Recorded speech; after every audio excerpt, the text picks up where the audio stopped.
Hi everyone, welcome back. I wasn't planning to publish one last 2023 video. As a matter of fact, I have about 10 videos recorded waiting to be edited. But the end of the year always comes with that sense of starting something new, and I took the chance to review and update my go-to art supply bag.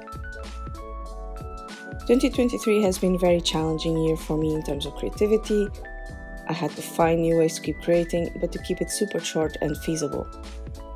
I actually started sketching, which is something I really was putting off trying since forever, but I also miss painting. So let's get straight into it. My go-to supplies are divided into two bags, a bigger main one and a smaller one with some extras I want to keep on hand. So before I move into what I have in each bag, I chose a selection of 5 regular watercolor brushes. Some of these are over 5 years old and were part of my first sets of brushes. I chose only rounds as they are the most versatile and went with sizes 2/0, 2, 5, 8 and 10.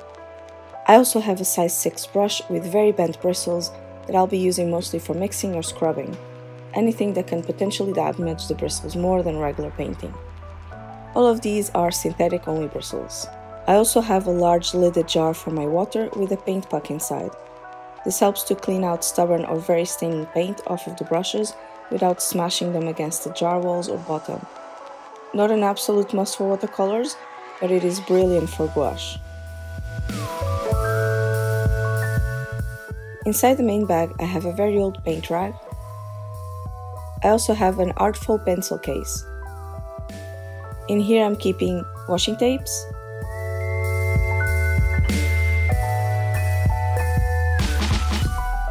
pencil sharpener, erasers, both regular and kneaded, a ruler, a black Tombow dual brush pen,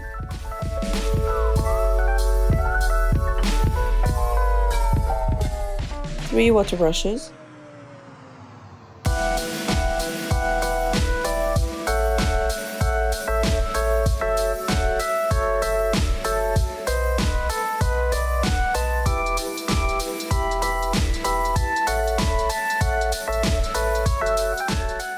a small drop bottle that I usually use to activate paint with clean water and to refill the water brushes,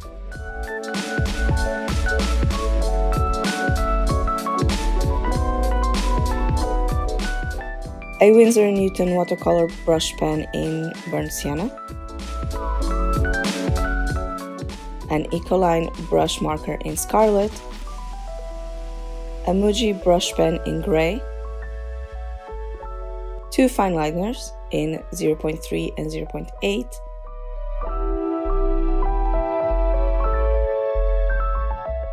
a couple of pencils plus a thin eraser,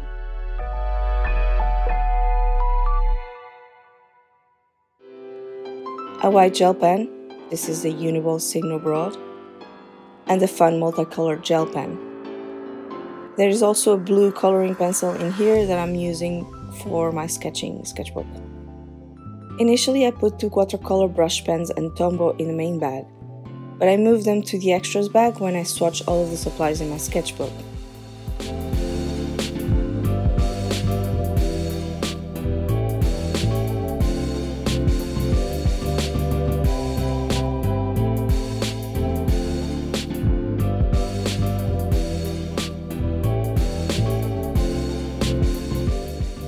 In the main bag, I also have a small clear zip bag with watercolor paper scraps for swatching, a bag with what is left of my childhood coloring pencils and a blending stub, a small plastic palette, my main watercolor palette, which currently has Schmincke Academy watercolors. These are not my favorite, but they are not bad and I might as well just use them. There is also a Winsor & Newton neutral tint and a Schmincke Oradan gold in there. The main problem I have with these watercolors is the texture. They feel more jelly-like than the Winsor & Newton Cotman. This palette also has the first watercolor that has ever gone bad on me, which is the violet. 3 of the colors are also almost running out, so I kept the spares in there for convenience. And I also have a Blue Pine Arts dot card in Nebula Green. Next, I have a sketchbook for watercolors and a clip to keep it open. I started it in August this year but didn't use it much. I also have a sketchbook I've been using since September this year to learn how to sketch and draw. I'm about halfway through it. In the green folder I have a helix, angle and circle maker. This is brand new and I can't wait to play around with it. I also have a color wheel and printouts of some of my color studies. Most of them are relevant for the watercolors I have selected to keep on hand, except for the Arteza and Mia ones.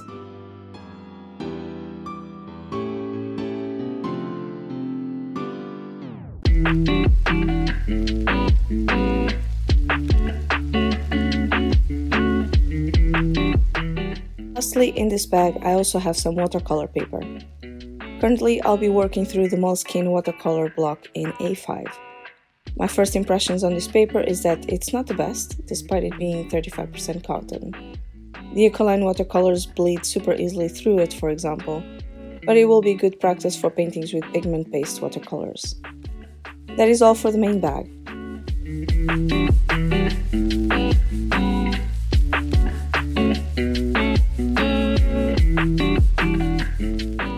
In the small extras bag, I have kept what I call my leftovers palette. This is a palette where I store leftover paint mixes I want to clear out from other palettes but don't want to throw away.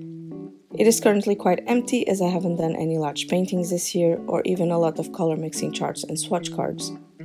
This palette has super large wells which allows the watercolors to dry faster than if I used half pans for the same purpose. This is also where I tend to mix my custom mix blacks. Currently there's a purple biased black in there and I tend to mix it from the colors existing in the same palette. Next I have the Sakura Koi palette you've seen in many of my videos. I have added some extra watercolors to it just to save some space. Mostly Winsor & Newton Professional and Ecoline. I used black wash to stick the extra half pans to the palette. There are also 3 small watercolor tins which include a set of Cassart watercolor primaries. I need to refill the blue when I get a chance, as blue tends to be my most used color. The Sakura Koi sponge and a lonely half pan of black wash that didn't fit in my gouache palette, and my DIY eyeshadow watercolors, which are a fun experiment but I haven't used them much. Lastly, there's a small bag with Winsor & Newton Granulation Medium, Winsor & Newton Iridescent Medium,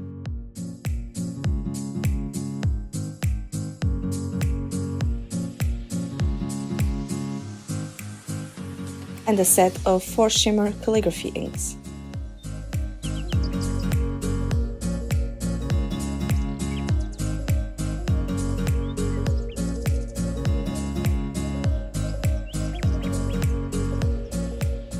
That is all.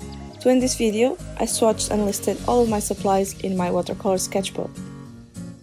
I've kept this clip in real time in case you'd like to take a closer look at what the supplies look like when using this particular paper. I have purposefully selected both supplies I'm familiar with and supplies that honestly I have no idea how I should use them. The idea is to get familiar with them and just be creative. Find new ways of painting and drawing, and if those supplies don't quite work out, at least they don't sit in a corner collecting dust. It was fun to change my selection of supplies, and I can't wait to see what I'm able to create with these.